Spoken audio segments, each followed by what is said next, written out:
Chris Langley is the Deputy Assistant Director at the National Radio Astronomy Observatory. This operation provides state-of-the-art radio telescope facilities for use by the international scientific community. Chris, can you please tell us a little about yourself and how your career choices led you to the VLA? Well, first of all, good morning, Jet. Morning, Morris, and everybody else. It's a pleasure to be here today to talk with you all. Well, a little bit about myself. I identify as a Texas boy. I was raised mostly down in Rivera, where I graduated from high school. Now, we were a military family, so we moved around a lot, but whenever I think about my youth and my home, I always think about Texas. I am the youngest of 9. I'm Jet or Jeannette or Marie, whatever you all call her. I'm her baby brother, okay? She's number 7, I'm number 9. And earlier, I saw number 1 on the call here, but I guess Peggy has dropped off. But anyways, it was a nice big Catholic family. My dad was an engineer, and that's what really drove me to go into engineering. And that's what led me to the National Radio Astronomy Observatory. I had several careers before I was an engineer. I worked in the oil field. I taught junior high. That's the hardest job I ever had. And I taught high school. I worked in a college for a little while. But at the end of the day, I guess the genes just kicked in and I followed my father's footsteps. But he was a civil engineer. I decided to be an electrical engineer. Very good, very good. Well, I've always been interested in the origins of creation, not only the past, but maybe where the future will lead us. And I think that's what led me to this job, to the astronomy community. An opportunity presented itself one day, a door opened up, and I applied for a job, and sure enough, I got the job the same day, and my whole career just was turned on its ear.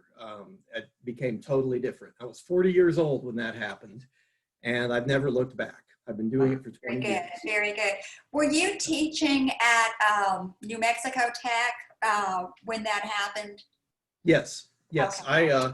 I was hired as a lab technician at New Mexico Tech. This is a very small college in the middle of New Mexico, but I also did some teaching in the electrical engineering department. That's right. Very good, very good. Well, Chris, can you tell us the story of the VLA, how it came to be? Well, the full name of the VLA is the Jansky VLA. VLA stands for Very Large Array. Mm-hmm. Now, astronomers are good at a lot of things, but they're really lousy at naming their instruments. We have the Very Large Array. We have the Enormously Large Telescope, ELT. I'm not kidding, okay? This is what they do. But I guess they're busy using their brain power on other things rather than being creative. But very quickly, the story of the VLA is really interesting. First of all, the whole name of the VLA is the Carl G. Jansky Very Large Array. And Carl Jansky was a radio technician working for Bell Labs in 1933.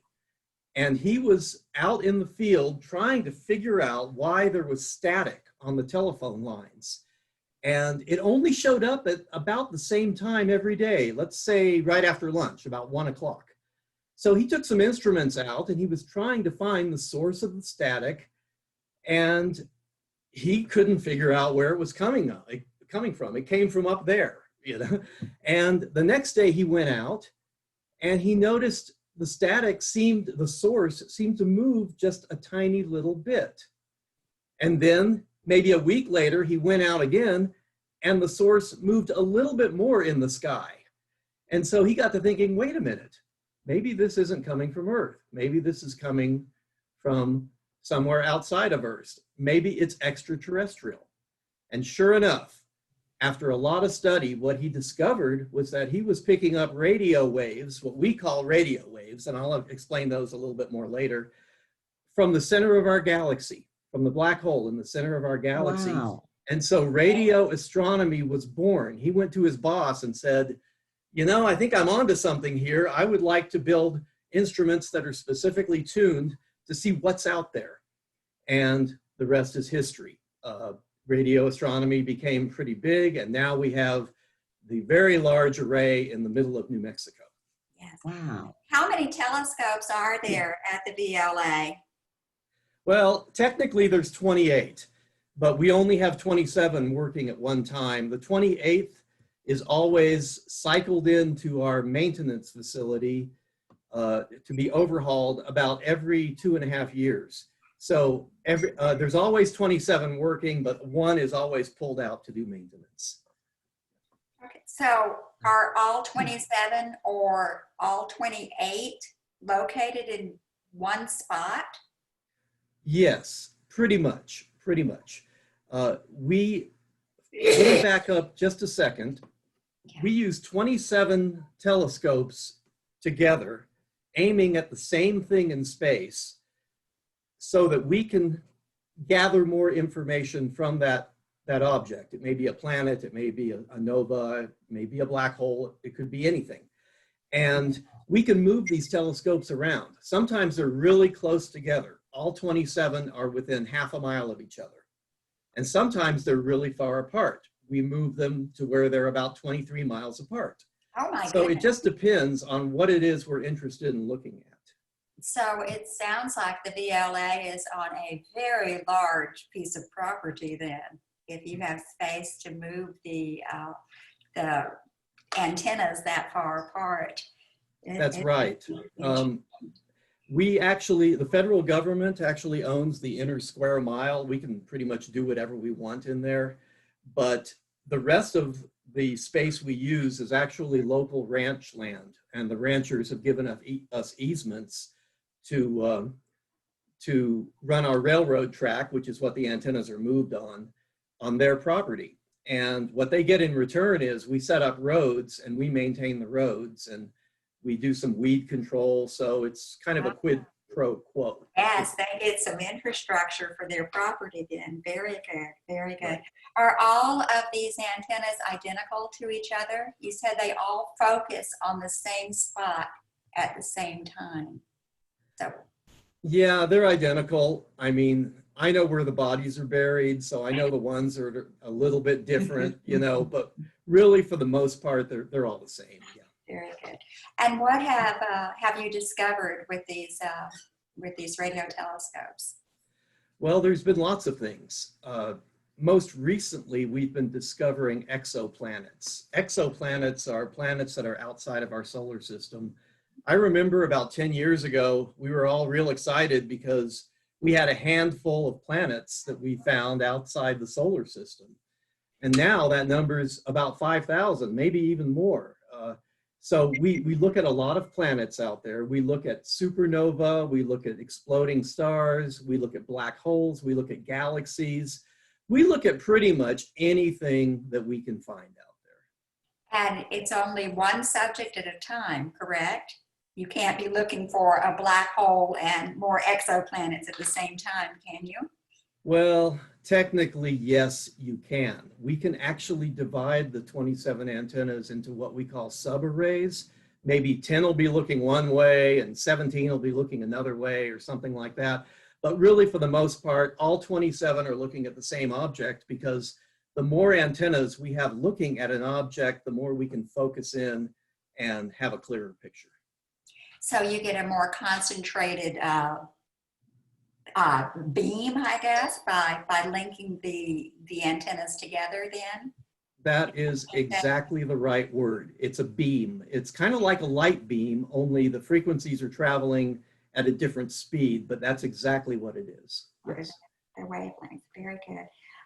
Someone had asked me if UFOs were commonly detected at the VLA, meaning not, you know, ET, but just things that you have not been able to identify. That's a really good question. First of all, if any of you all have ever seen the movie Contact with Jodie Foster, that's fiction. Okay, we do not look for extraterrestrials, intelligent life, at least not yet, but there's going to be two answers to this question. Okay, this is kind of exciting. We have discovered some objects that we aren't really sure what they are, and they're called pulsars. It's like, imagine everything is really quiet, and then every now and then you start getting this repeating sound, maybe like a washing machine that's off kilter or something like that, and then it goes away. And then it comes back at another time, and then it goes away, and then it comes back at another time, but it doesn't seem to be timed. It's random when it comes back. So we're looking at those quite a bit, and we don't know what they are. So maybe 20 years from now in the textbooks, we'll know what they are. But right now we're still looking at them. So you are finding some actual UFOs then, because you cannot identify them. Well, let's just say extraterrestrial things, we don't know what they are. But there is one other thing I want to tell you all. Okay, and this is something I'm working on right now, and it's in the early stages. A very rich person who works in, I think Google or Apple, I think he worked for both, I'm just not sure which one he works for now, has decided he wants to get into the search for extraterrestrial intelligence.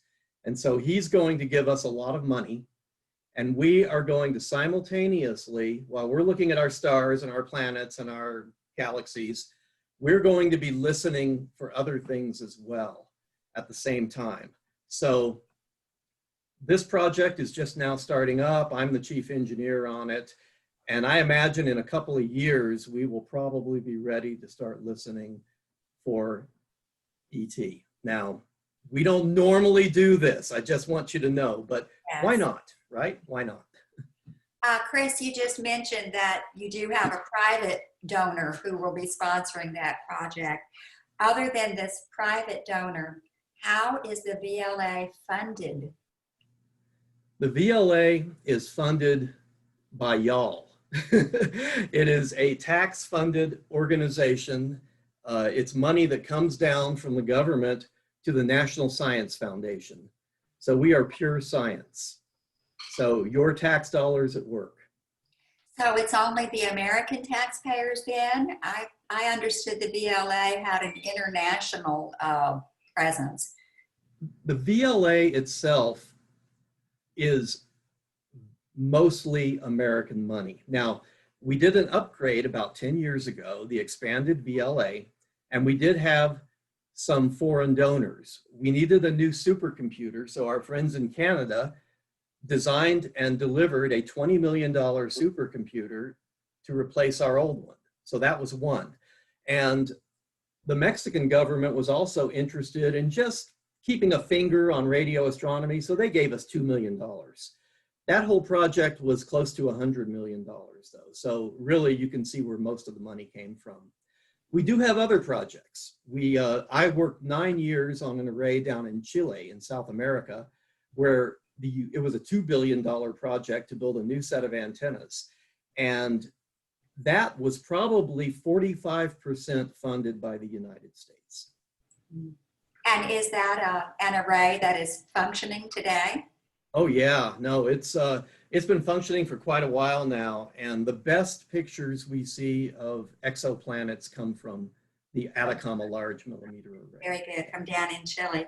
Now, the VLA is located in a very barren part of New Mexico, and it's so far from many of the major cities. I understand the employees have a very long commute just to get to work.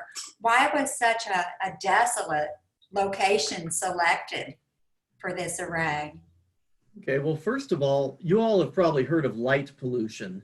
In the middle of the Houston area, if you've got a telescope aimed up at the sky at night, you can't see the stars as well as if you, say, go 50 miles out of town towards San Antonio or something like that. That's light pollution. We have the same kind of pollution, but it's noise pollution.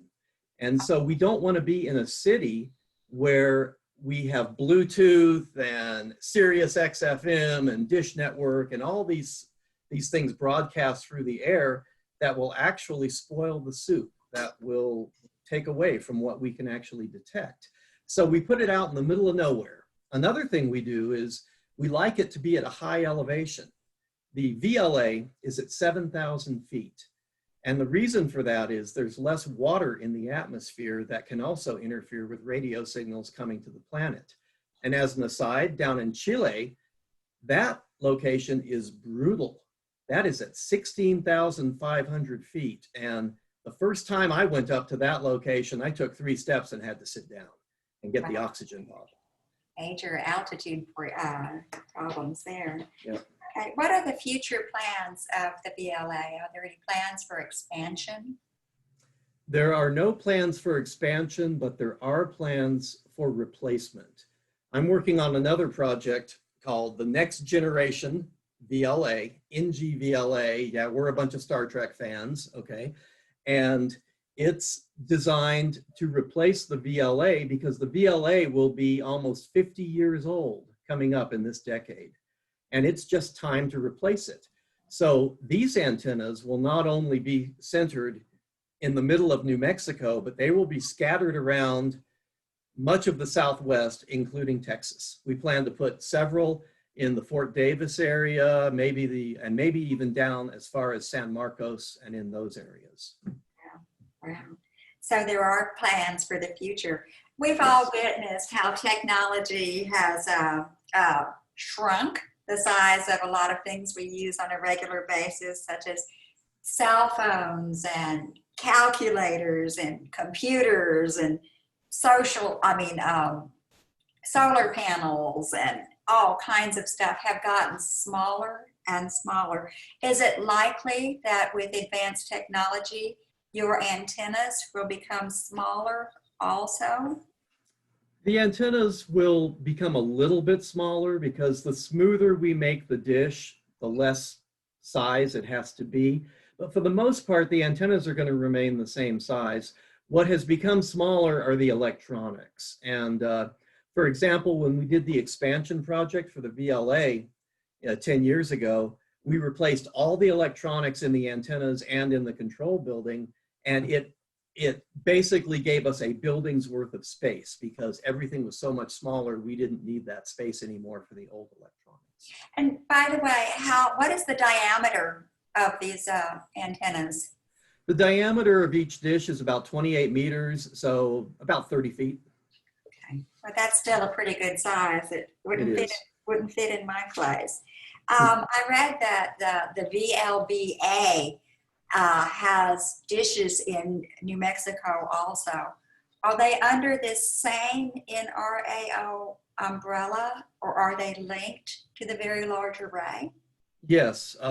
Part of my job as Deputy Assistant Director is not only for the VLA, but it's for the VLBA. VLBA stands for Very Long Baseline Array, another very clever name. And these are 10 antennas that are scattered between St. Croix Virgin Islands and the Big Island in Hawaii, and 8 more in between, 2 of which are in New Mexico.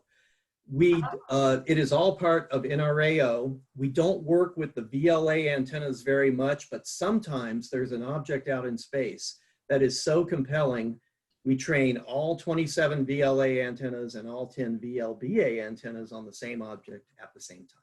Yes. Excellent, excellent. What is involved in moving these dishes from one spot to another? These dishes are, I have a slide, and I know we'll run through them real quickly here in a minute, but they are, the dishes are 230 tons each. So we have to have, yes, we have to have a transporter that can crawl under the dish. We unbolt the dish. The transporter picks up the whole antenna and moves it on railroad tracks to another location, sets it down, and then our guys bolt the antenna down to that location. The transporter is about 50 or 60 tons in itself. And I have a picture of that. You refer to railroad tracks. Are these actual railroad tracks that have been laid down, or is it just pulling them over railroad ties? No, it's tracks. And we have our own track crew that maintains the railroad, just like the state would, or just like one of the railroad companies would. The difference is, instead of just 2 rails like you see on a regular train, these are so heavy. These antennas are so heavy. We have to have a double set of rails. So it's 4 rails that are used at the same time to move these antennas. Wow, that must be quite an undertaking. Chris, you mentioned that you had some slides that you were, are willing to share with us. Can we go to that now? Sure. Can I share? Yes, you are on where you can screen share. Okay, let's see what we got here.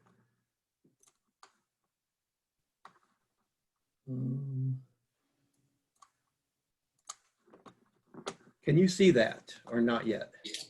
Let me. Oh, you can't see it yet. Here, can you see it now? Yes, National Radio Astronomy Observatory. Okay, so we only have a few minutes here, so I'm going to go pretty quickly, but I want you to see some nice pictures. So let's see. Hang on, can you still see it? Oh, yes. Did it get smaller? Well, it's fine. Okay. Now that's full screen. Okay, good. So first of all, astronomy, I just wanted to kind of put things in perspective. The first telescope is really the human eye. The first person that looked up at the stars was really using a telescope. It just had a magnification of 1, you know, meaning what you see is what it was. And that's really the way to think about a telescope. After that, man decided they'd like to see a closer look, so they invented magnification. And these are the typical telescopes that you all are familiar with. And there's a picture off to the side of a galaxy out there that's seen using an optical telescope. But now, that galaxy has some black spots in it that you can't see through. That's probably dust. What we do in radio astronomy is we look through that dust because we can see through it, kind of like Superman with his X-ray vision. So that last picture you see is actually an image from a radio telescope looking in between some of the black spaces of the second picture. To school for just a minute here. There's a bar in the middle of the screen with a rainbow. That's the visible light spectrum, and that shows where it is as far as frequency. Now, radio astronomy is more interested in lower frequencies, so you can see the blue bars that point to different pictures of telescopes, and those blue bars are the frequencies we observe in. So the first one is the VLA. You can see the first one there. Then going off horizontally, you have the array in Chile, the Atacama Large Millimeter Array. They observe at higher frequencies. And then we have the Very Long Baseline Array is in there, and also the Robert Byrd Green Bank Observatory in West Virginia. So this is the frequency spectrum, and that's kind of what we're looking at as opposed to optical astronomers. And this is a kind of a nice image. The biggest image is what we see in radio astronomy. The little image up and to the right is an optical image of the exact same galaxy. So you can see in radio, we can see hot spots and hotter areas and just a little more detail than what we would see in optical. What a difference. Yeah. Now, I talk about exoplanets and star formation. To the right is an artist's view of the formation of a solar system, a lot like our own. And you can see originally you have some kind of an exploding star, and then it kind of moves material around and ultimately turns into the planet system that we have today. To the left, that's what we see with radio astronomy. So it's not as pretty, but you can see there's definitely some rings there. Maybe the planets are forming inside those rings. It's just really cool. And this is one of the newest things. This image is probably less than 5 years old now, which is an eye blink. Very cool. It's really fast. Very cool. Okay, this is a picture of my office, the Jansky Very Large Array in central New Mexico with its 27 dishes. Okay, and to give you an idea of how big these dishes are, there is one in the antenna barn that's undergoing overhaul, and you can see down and to the left, there's a pickup truck underneath that awning. So these are pretty big. And like I said, they weigh about 230 tons. And I mentioned that we had to have special transporters to move them. So there's a picture of a transporter underneath an antenna moving it. And you can't really see the railroad track, but the brown line at the bottom going across is the railroad track. So there's 2 of these transporters, and there are no other like them in the world. They had to be made special just for us. Wow. I put this in. This is the very long baseline array. It shows a map of North America, and you can see to the left, there's one antenna that's on the Big Island in Hawaii, and then there's a whole handful of antennas in the western United States, and another one in Iowa, and another one in New Hampshire, and then we've got St. Croix. And by the way, Hurricane Maria a couple of years ago did a lot of damage to our antenna at St. Croix, but the National Science Foundation gave us some relief funds, $2 million of relief funds, so we got to go in and replace all the rusted parts. Now, if you all are familiar with South Texas, you know how things rust. And St. Croix is just like South Texas, so it was really kind of nice to have the hurricane because we got some free money out of it, even though I don't want to make light of the situation because a lot of people suffered during that hurricane. And this is the array in Chile. This is part of it anyway. This is that 16,500 foot location, and it's just amazing. It's a very stark landscape, but boy, the night skies are just incredible there. I've never seen anything like it in my life. And finally, I wanted to show you a picture of the Green Bank telescope because it's the prettiest telescope. There's only one of these, and it's really, really, really big. I don't know how big it is, but I think we could fit 4 VLA antennas into one of those. Oh. And this is named after Senator Robert Byrd, who passed away in the last decade or so, a little bit longer, I guess. And it's in the only radio quiet zone, official radio quiet zone of the United States. Microwave ovens are not allowed here. For the people that work at the site, if they try to use a microwave oven, we will find out and we will make them turn it off. So, because it interferes with the signals coming from space. Very good. Well, and that's all the pictures I have. Thank you so much for joining us today, Chris. It has just been amazing and awesome to see, and especially these pictures, to see what you do, and very informative about your work with the VLA and NRAO.